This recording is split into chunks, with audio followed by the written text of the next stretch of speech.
Hey guys, welcome back. Today I've got a really cool guitar I'd like to share with you.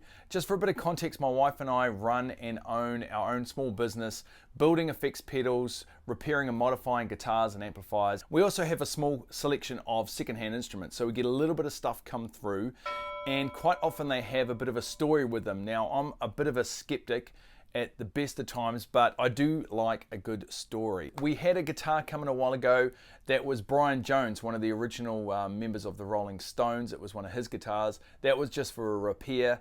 Then there was that time a guy bought in Kurt Cobain's Jag Stang from his '96 world tour. And if you know anything about Kurt Cobain, you'll understand why that one's pretty hilarious. A few weeks back, an older lady popped into the workshop and she bought in this old Hofner. Now, I am pretty sure this is a late 50s model 455, and she was really lovely. She was really genuine, and she had a cool story that went along with this guitar.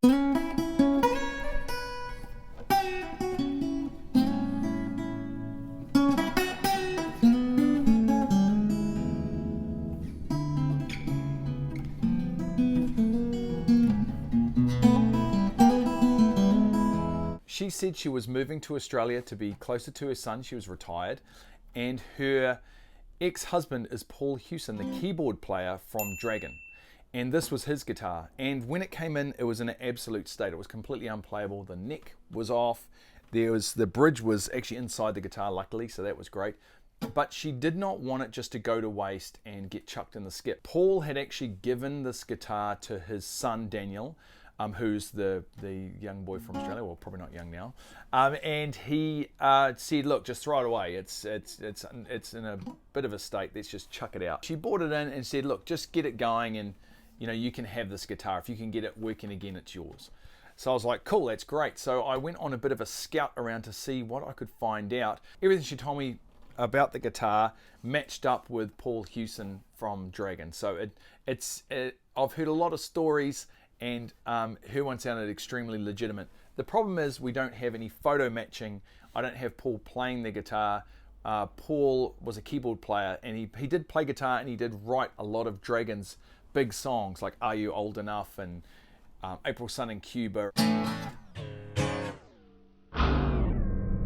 and Rain. I mean, he co-wrote those songs. It's really cool to think that he might have actually written some of these songs on this guitar. I guess what this video is about is I'd love it if the people out there, people who are great with Dragon history and knowledge of Hofner's, if they knew if this actually was Paul's guitar, would be great. And then it would also be great if we could all decide what we should do with it. Should we auction it off for charity, or should we give it back to the band, or should we run a cool competition where someone could win this guitar? So the guitar actually plays pretty good now. It was an absolute beast to try and play before. It had like massive action. You could fit pretty much a hand underneath the strings between the fretboard. I had to get the neck back on. I gave it a fret level and just did the best I could, really.